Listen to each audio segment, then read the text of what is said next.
지금 윌모 켄터키 미국의 한 대학에서 일어나는 일련의 영적 대부흥의 사건들 때문에 전 세계가 뜨겁습니다. 지난 2월 8일 오전에 에즈베리 대학 채플 시간에 그 동네에서 목회하고 에즈베리 신학교 출신이었던 작 미어크로브스라고 하는 목사님이 설교를 할 때 로마서 12장 말씀을 가지고 도전을 합니다. 제목은 행동하는 사랑이라는 제목입니다. 설교 도중 서로에게 당신은 나를 사랑합니까? 묻고 확인하게 했습니다. 그 간단한 질문들 앞에서 자신의 심령을 살피고 되돌아보았던 그 자리에 앉아있던 많은 회중들 안에서 잔잔한 파도가 일기 시작했습니다. 미어크리브스 목사님은 그들에게 도전합니다. 우리는 예수님의 사랑을 알기 전에는 그 누구도 사랑할 수 없는 존재입니다. 진정 하나님의 선하심을 알고 그 사랑을 체험했다면 당신도 타인을 사랑할 수 있도록 계속해서 자신을 예수님 앞에 두어야 합니다. 도전합니다. 짧은 예배 시간 메시지가 끝나고 그가 돌아갔을 때 회중 안에서 희한한 일이 벌어지기 시작했습니다. 예배가 마쳤음에도 불구하고 100여 명이 넘는 학생들, 채플에 참석했던 학생들이 자리를 떠나지 않고 기도합니다. 여기저기서 기도하는 소리가 나더니 훌쩍이는 울음소리가 들립니다. 어떤 사람은 찬양을 부르기도 합니다. 저도 그 장면을 인터넷을 통해서, 온라인을 통해서 직접 보았습니다.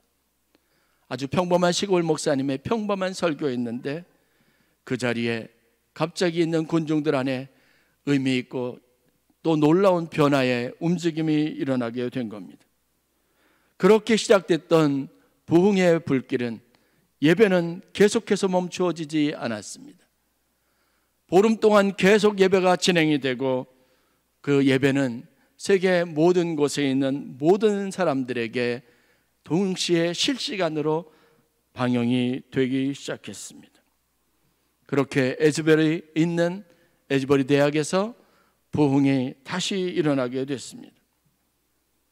그 학교의 소식을 전하는 컬리지언이라고 하는 신문에서 이 소식을 계속 전하면서 계속되는 에즈베리의 부흥과 캠퍼스 전체로 이어지는 예배, 우리는 부흥을 통해 서로 사랑을 배운다라는 그런 타이틀로 계속해서 이 소식이 전 세계에 알려지게 됐습니다. 미국 여기저기에서 윌모시티 도시에서 속해 있던 교회들, 성도들이 모여들기 시작합니다. 이 부흥의 소식을 접한 각 주에 있었던 많은 젊은이들과 신앙인들이 가슴에 뜨거운 감동을 가지고 모여들기 시작합니다. 그렇게 해서 예배가 계속되고 멈춰지지 않습니다. 각지에서 온 사람들이 간증자로 나서서 다른 사람들 앞에 할렐루야를 외치면서 하나님이 내게 주신 은혜가 이렇습니다라고 간증하는 간증들이 이어집니다. 한두 시간도 지루하다고 여겨지는 예배가 며칠, 몇십일을 계속되고 있음에도 불구하고 그 현장의 불은 꺼지지 않습니다. 많은 사람들이 모여들자 그 지역에 있는 교인들, 여기저기에서 자원봉사자들이 찾아와서 그 사람들이 그곳에서 예배하고 그곳에 모여서 하나님의 은혜를 받도록 커피나 샌드위치 같은 것들을 자원해서 가지고 와서 그들을 부스를 만들어 놓고 무료로 제공하는 일들이 있습니다. 미국 전역 각지에서, 심지어는 해외에서 후원금들이 도착을 해서 이 학교 채플을 중심으로 해서 그 인근에 텐트를 치고 그곳에 머물기 원하는 사람들이 숙소로 임시로 사용할 수 있도록 하는 일련의 조치들이 빠르게 이루어졌습니다. 윌모라고 하는 켄터키주에 있는 작은 도시에 6,000명 정도밖에 되지 않는 이 도시에 이 에즈베리 대학을 방문하고 예배에 참석했던 사람이 7만여 명이나 된다는 보도가 이어지고 있습니다. 지금 우리 사회, 특별히 기독교계를 뜨겁게 불태우고 있는 에즈베리 대학의 부흥에 관련된 뉴스입니다. 21세기에 이런 부흥의 모습들을 우리가 다시 볼 수 있다는 사실이 너무나 감격적입니다. 에즈베리 대학은 감리교 대학입니다. 지금도 많은 성결교회에 속한 웨슬리안들이 그곳에 가서 에즈베리 신학교에서 공부를 하고 그리고 목사 안수를 받고 선교사가 되어서 전 세계에 파송되어서 하나님을 섬기고 있습니다. 그 조용한 시골 마을에 있는 신학교에서, 학교에서 하나님이 이 엄청난 부흥의 역사를 일으키시고 이 부흥의 불길이 미국 전역과 한국뿐만 아니라 세계로 퍼져나가게 하는 그 사건 한가운데 저희들이 있습니다. 21세기에 일어날 일이라고 기대하지 않았던 사건이 오늘 우리가 살고 있는 이 시대에 우리의 삶의 다른 현장에서 일어나고 있다는 사실은 주목해 볼 만한 사실입니다. 그런 모습을 본다는 게 얼마나 감격스러운지 모르겠습니다. 저도 일주일에 여러 차례 실시간으로 방송되고 있는 그 에즈베리 대학의 부흥의 현장과 예배의 모습들을 봅니다. 가슴이 뜨거워지는 것을 느낍니다.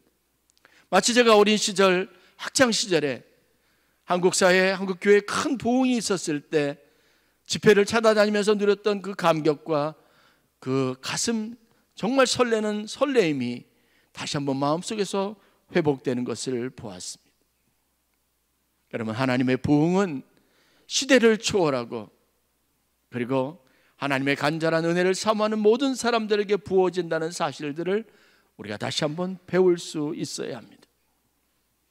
여러분들이 SNS나 매체를 통해서 에즈베리 대학의 부흥이라고 하는 타이틀을 쳐보시고 검색을 해보시기 바랍니다.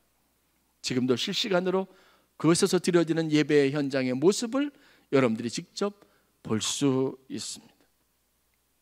우리 안에 있는 신앙의 열정, 시들어버렸던 마음, 냉랭해졌던 이 가슴에 하나님의 성령의 기름 부으심이 다시 여러분들 가운데 있기를 주의 이름으로 간절히 축원합니다. 서로를 바라보면서 사랑한다고 고백하면서도 그 마음에 전혀 마음의 움직임이나 잔잔한 감동 없이 입으로만 내뱉는 사랑한다는 고백들을, 그 고백들 앞에서 얼마나 자신이 부끄러웠는지를 느꼈던 그 대학에 있었던 젊은 대학생들이 그들의 마음을 요동치게 하시는 성령님의 은혜를 경험하게 된 겁니다. 오늘 우리가 보는 사도행전에 나와 있는 교회와 성도들의 이야기 역시 하나님이 그 시대에 주도했던 부흥에 관련된 이야기들을 담고 있습니다. 과연 부흥은, 하나님의 부흥이 가지고 있는 특징은 어떤 모습을 가지고 있는지 살펴볼 필요가 있습니다. 성경에 기록되어 있는 전형적인 하나님의 부흥운동은 세 가지의 두드러진 특징들을 가지고 나타납니다. 첫 번째는 부흥은 하나님이 주시는 주권적인 역사라는 특징을 갖습니다.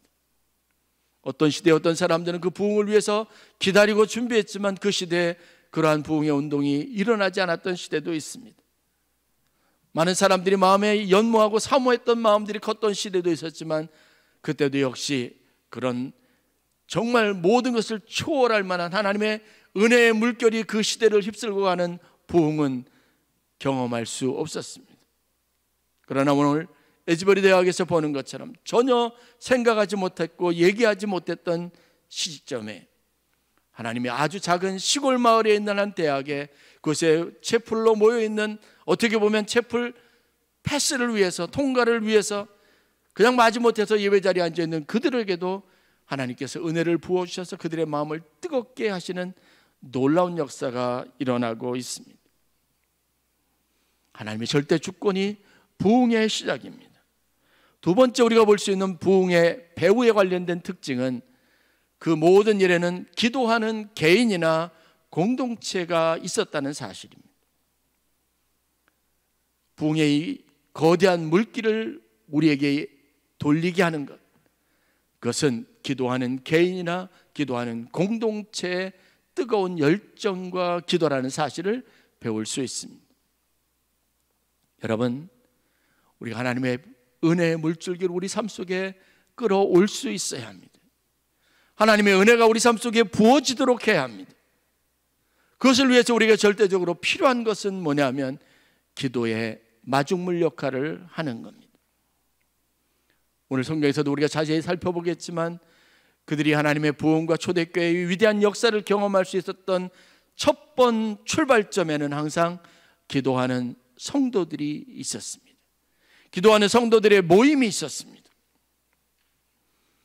여러분들의 삶의 은혜를 체험하기를 원하고 하나님을 만나기를 원한다면 여러분이 첫 번째 머리에 떠올리고 실천할 수 있는 것이 있습니다. 그것이 바로 기도에 무릎을 꿇는 겁니다. 하나님을 만나기를 원한다면 기도의 마중물을 역할을 여러분들이 감당할 수 있어야 합니다. 세 번째, 부흥의 특징은 강한 회개의 운동으로 이어져서 그 시대와 개인과 공동체를 회복시키는 것에 있습니다. 우리 잘못이 무엇인지 알게 하시는 분이 성령님이십니다. 성령은 뜨거운 불과 같아서 우리의 모든 과거의 삶과 삶의 잘못되고 그릇된 부분들을 조명하여 뚜렷하게 보게 합니다. 제가 80년대 중반 하나님의 은혜를 체험하고 난 다음에 수련회에서 모닥불을 피워놓고 그 돌짝밭에서 하나님 앞에 내 죄를 발견하고 내 죄에 관련된 모든 기록들을 A4 용지 8장에 써내려가던 때를 기억합니다. 그 이전에 한 번도 생각해보지 못했던 문제들을 하나님이 다 떠오르게 하셨습니다. 마침 영화의 필름처럼 모든 순간순간들, 사건들, 그 안에 있었던 나의 모습, 나의 잘못, 내가 지었던 죄에 대한 것, 마음의 은밀한 것까지 전부 다 생각나게 하셔서 회개하게 하셨습니다. 8장 A4 용지에 다 적고 난 다음에 그것을 모닥불에서 태울 때 그 감격과 기쁨을 지금도 잊을 수 없었습니다. 그것은 완벽하게 하나님이 나를 새롭게 새로운 존재로 지으신다고 하는 믿음의 확신을 갖게 할 만한 충분한 사건들이었습니다. 부흥은 그 부흥이 이끌어가는 방향이 분명하고 목적이 있습니다. 우리가 이 시대를 바라보며 안타까운 마음을 갖습니다. 우리가 당면한 동성애의 문제, 그리고 차별 금지법에 의해서 생겨나는 모든 우리 사회의 혼란스러움과 하나님의 질서가 깨어지는 이 안타까운 상황들을 바라보면서 시대가 마치 소돔과 고모라와 같은 그런 모습들을 가지고 있는 이런 안타까운 시대를 살아가면서 여러분, 우리 안에 하나님이 다시 한번 부흥의 불길을 주시기를 위해서 기도해야 합니다.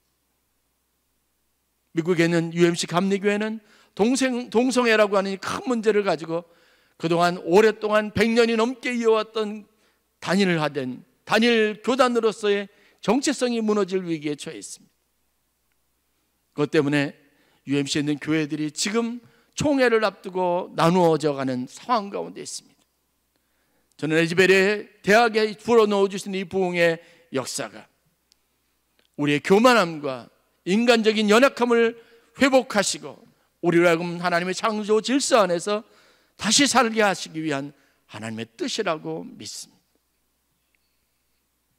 다시 한번 우리가 거듭나는 역사가 있어야 합니다. 여기에서 우리가 주목해 보아야 할 것, 오늘 우리가 초대교회 이야기를 통해서, 부흥 이야기를 통해서 다시 한번 하나님 앞에 우리가 결단해야 될 것이 있습니다. 그것은 바로 기도의 마중물에 관련된, 마중물 역할을 해야 한다는 당위성에 관련된 겁니다. 여러분들이 하나님의 부흥을 우리 삶 속에 이끌어오는 기도의 마중물 역할을 하는 성도들이 되실 수 있기를 주의 이름으로 간절히 축원합니다. 우리 한국 사회가 새로워지는데 하나님은 우리 교회로 충분하게 하실 수 있다는 믿음을 가지셔야 합니다. 여러분의 가족들, 여러분들의 자녀들, 여러분들이 속한 모든 공동체, 그들의 변화를 위해서 하나님이 여러분들을 지금 부르시고 여러분의 헌신을 요구하신다는 믿음을 가지실 수 있기를 바랍니다. 초대교회 부흥의 현장에도 많은 사람들이 있었던 것은 아닙니다. 그것이 하나님 앞에 경건하게 하나님의 뜻에 순종해서 하나님에게 약속하신 것을 기다리고 하나님의 나라가 이루어지기를 바랐던 경건한 사람들의 모임들 가운데 하나님이 기름 부어 주셨고 그들을 통해서 하나님의 위대한 부흥하는 신앙 공동체 초대교회가 탄생하게 되었다는 것을 알아야 합니다. 마중물이라고 하는 단어가 가지고 있는 의미를 여러분 아십니까? 저는 시골에서 직접 펌프를 사용해 보았습니다. 펌프의 긴 파이프가 대략 50m, 적게는 깊게는 100m 가까이 지하를 뚫고 그곳에 있는 샘의 근원에 닿아 있습니다. 그 무 밑에 흐르고 있는 저 아주 먼 곳에 밑에 있는 지하에 있는 물을 끌어올리는데, 올리기 위해서는 그 사이에 있는 압력을 감소시키고 그 물을 끌어올릴 만한 아주 작은 한 바가지 정도의 물의 양의 마중물이 반드시 필요하게 되어져 있습니다. 그 물을 붓고 펌프질을 하면 희한하게 저 바닥 밑에 깊이 50m, 100m 밑에 지하에 있었던 그 무수한 물들이 위로 쏟아져 나오기 시작합니다. 여러분, 우리의 존재가 결코 작지 않습니다. 여러분들이 하나님 앞에 하나님의 역사를 이루고 하나님의 은혜와 축복의 물줄기를 우리 삶 속에, 우리 공동체에 끌어오게 하기 위해서 하나님은 마중물 역할을 할 누군가의 희생과 섬김을 절대적으로 필요한다는 사실을 알아야 합니다. 자꾸 작은 것의 가치에 너무 매몰되지 마시길 바랍니다. 작지만 우리는 하나님 앞에 가장 귀하고 아름다운 존재로 부르심을 받은 사람들입니다. 저는 선교사로도 아무것도 없는 맨 땅에서, 아무것도 없는 곳에서 새로 시작해보는 여러 가지 경험들을 했습니다. 이 모든 일들에, 그리고 오늘의 공동체가 있기까지 가능했던 모든 상황들 가운데 하나님은 반드시 마중물 역할을 하는 사람들을 세우시고 그들의 기도를 들으시고 그들이 채우는 기도의 분량을 항상 살펴보신다는 사실을 알아야 합니다. 자녀의 문제가 있으십니까? 사업의 문제가 있으십니까? 경제적인 어려움이 있습니까? 아니면 우리 교회의 부흥의 문제에 대해서 여러분들이 가지고 있는 열망이 있습니까? 그렇다면 그 열망을 가지고 여러분들이 기도의 마중물 역할을 하실 수 있기를 주의 이름으로 간절히 축원합니다. 오늘 3월 첫 주일을 맞아서 일부 예배 가브리엘 성가대가 시작을 했습니다. 2명이 시작을 했습니다. 2명의 시작은 배가가 된 겁니다. 교회 사모가 기도하면서 작년 12월에 기도 중에 하나님의 음성을 들었습니다. 하나님은 그 마음을 괴롭히셨습니다. 일부 예배 성가대를 위해 소망에 품고 기도하게 하셨습니다. 여러 가지 방법을 의논했지만 일부 예배, 그것도 성가대가 다시 설 수 있다는 인간적인 계산과 방법은 도저히 나오지 않습니다.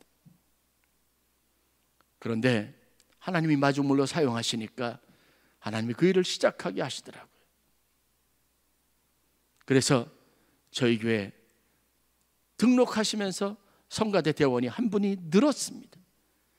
그래서 오늘 2분이 성가대 일부 가브리엘 성가대로 하나님 앞에 서서 예배에 찬송을 했습니다. 찬송을 제대로 부를 수 없어서 눈물을 흘리면서 찬양을 했습니다. 여러분, 아멘교회가 세워진 것도 누군가 마중물 역할을 하는 사람의 헌신이 있어서 오늘 이 공동체가 형성이 되고 만들어졌다는 것을 알아야 합니다. 여러분 한 사람이 적지만 내가 하는 달란트나 역할이 부족하다고, 그 능력이 충분하다고 여기지만 하나님이 여러분들이 마중물 역할을 하기를 간절히 원하시는 겁니다. 일부 예배를 마치고 난 다음에 사모가 저한테 얘기해요.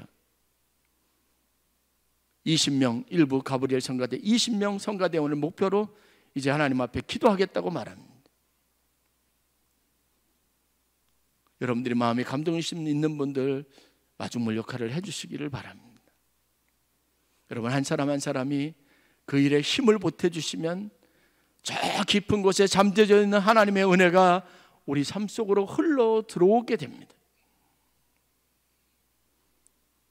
튀르키예 시리아에 있는 지역에서 일어나는 지진으로 피해를 본 수십만의 사람들을 우리가 다 도울 방법은 없습니다. 우리 교회는 그런 능력도 되지 않습니다. 그러나 저는 우리가 그 일에 마중물 역할을 하고 우리 마음과 뜻을 모으면 하나님께서 축복의 큰 물을, 회복의 은혜의 큰 강물을 그 지역에 상실감에 젖어 있는 모든 사람들에게 넉넉하게 부어주시라는 확신을 가지고 있습니다. 이것이 믿음으로 할 수 있는 일입니다. 마중물은요, 무엇인가를 얻기 위해 해야 할 꼭 필요한 일이나 조치를 말합니다. 하나님 우리에게 하나님 나라를 위해서 거룩한 하나님의 나라와 그 영광을 위해서 우리를 부르고 세우셨다면 우리가 할 수 있는 일은 마중물 역할을 하는 겁니다. 그 중에 최고의 마중물은 기도의 마중물인 줄 믿으시기를 주의 이름으로 간절히 축원합니다. 초기 기독교 공동체 그 위대한 부흥의 현장에 첫 번 장면을 떠올릴 필요가 있습니다. 그들은 세상의 위협 앞에 비겁했던 사람들입니다. 그들은 사람들을 대면하고 사람들 앞에 설 수 있는 용기도 없었습니다. 그들이 할 수 있는 일은 한 곳에 모여서, 단지 모여서 자신들의 몸을 피할 일뿐이 없었습니다. 사도행전 1장 14절 말씀을 보면 그날 예루살렘 마가의 다락방에 모여 있었던 사람들이 그 위대한 부흥의 현장의 주인공이 되기 위해서 그들이 그곳에 모여서 했던 일들을 성경은 다음과 같이 기록하고 있습니다.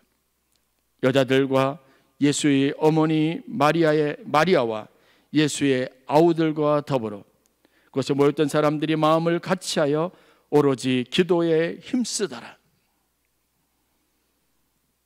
그들은 전도를 한 것도 아닙니다. 그들은 나가서 사람들에게 어떤 구체적인 치유 행위나 아니면 예수를 전하고 가르치기 위한 구체적인 그런 희생적인 태도와 모습을 보인 것도 아니었습니다. 그들은 모였고 모인 곳에서 단지 기도할 뿐이었습니다. 그렇게 모여 기도하는 공동체 위에 강하고 급한 바람 같은 소리가 있었고, 그리고 불의 혀같이 갈라지는 강력한 성령의 기름 부으심이 있었습니다. 그 능력이 그들을 나가게 했습니다. 그들에게 복음을 따라 외치게 했습니다. 그것이 오순절날 성령의 기름 부으심의 촉발을 일으켰던 마중물 역할을 했다는 것을 성경을 통해서 보게 됩니다. 오늘 우리가 읽었던 본문의 배경은 그로부터 한참의 시간이 흐르고 난 다음입니다. 하나님의 교회가 부흥하기 시작합니다. 성도들이 모여서 하나님의 신앙 공동체를 이루기 시작합니다. 그런데 예수의 때를 경험했던 공회원들과 대제사장들과 사두개인들이 이 일을 곱게 볼 리가 없습니다. 더 이상 이대로 방치해서는 안 되겠다는 생각을 가지고 사도들과 베드로를 잡아서 공회 앞에 서게 하고 재판을 합니다. 예수님의 제자들은 그 공회 앞에서 재판을 받으시고 무기력하게 옷이 찢겨지고 채찍 맞으시고 그리고 가시면류관이 씌워졌던 예수님의 처참한 모습을 보았습니다.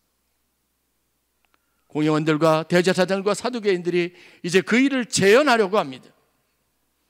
누구든지 예수를 믿는다고 하고 이 도에 대해서 가르치는 사람이 있으면 이와 같이 하겠다고 말합니다. 예수님을 잃었던 아픈 경험을 가지고 트라우마를 가지고 있었던 당시의 그리스도인들은 예수님 때와 같이 비겁하지 않았습니다. 오늘 말씀을 보면 그러한 일을 당하자 그들이 함께 모였습니다. 그리고 그들이 한 일이 무엇인지 아십니까? 기도하는 일이었습니다. 그들이 기도했던 내용은 두 가지에 관련되어져 있습니다. 첫 번째는 저들의 위협 앞에 담대하게 하여 주시기를 위해서 기도했습니다. 저들이 어떤 위협을 가하더라도 우리의 마음이 위축되지 않고 스스로 도망가지 않고 담대할 수 있게 해달라고 기도했습니다. 그리고 그들이 기도한 것은 오늘 말씀을 보면 예수의 이름으로 나아가서 복음을 전할 때 병자가 치유를 받고 각종 이적과 표적과 기사가 나타난 일이 있도록 하나님 앞에 더 큰 부흥이 있기를 위해서 기도했다라고 기록하고 있습니다. 그들은 한 마음과 한 뜻이 되었습니다. 위험과 어려움 앞에, 도전 앞에 담대할 수 있었습니다. 또한 우리가 한 본문으로 삼았던 사도행전 12장에 있는 말씀을 보면 또 다른 박해가 있었습니다.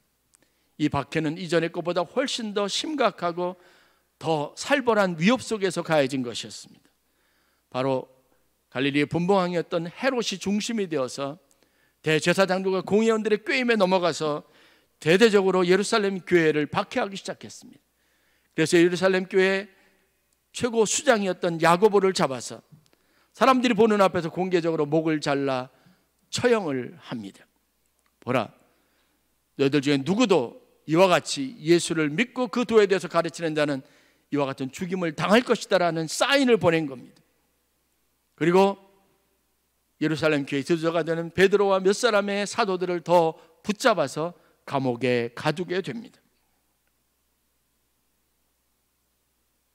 그들의 눈으로 보는 자신들의 신앙을 갖는 것 때문에, 예수를 믿는 것 때문에 벌어지게 될 참담한 일들에 대한 두려움이 그들 가운데 있을 수 있었습니다. 그러나 오늘 사도행전 12장 5절 말씀을 보면 이 모든 과정들을 지켜보았던 교회와 성도들이 한 일을 다음과 같이 기록하고 있습니다. 이에 베드로는 옥에 갇혔고 교회는 그를 위하여 간절히 하나님께 기도하더라. 그들은 모여서 기도했습니다. 모여서 기도했습니다. 하나님 앞에 부르짖었습니다. 그들의 기도가 그들의 삶에 가져다 준 축복이 뭔지 아십니까? 기도가 채 끝나기도 전에 그 밤에 자신이 모여 기도하는 곳에 찾아와 노크하는 베드로, 그 감옥에 갇혀 있어야 할 베드로가 자신들의 공동체 가운데 다시 찾아오는 것을 보는 신비한 기쁨을 누릴 수 있었습니다. 뿐만 아니라 머지않아 자신들의 사도 야고보를 목을 베었던 분봉왕 헤롯이 하나님의 심판과 저주를 받아 벌레에 물려서 죽게 되는 하나님의 무서운 심판을, 하나님의 공의의 현장을 목격할 수 있게 되었습니다. 사도행전 12장 24절 말씀을 보면 그 일로 하나님의 말씀은 흥왕하여 더하더라라고 기록되어져 있습니다. 사랑하는 성도 여러분, 이 이야기로부터 우리가 얻는 교훈이 무엇입니까? 저는 여러분들에게 기도의 마중물이라고 하는 이 단어와 표현이 가지고 있는 영적 의미가 가슴 깊이 새겨지는 귀한 은혜가 있기를 간절히 축원합니다.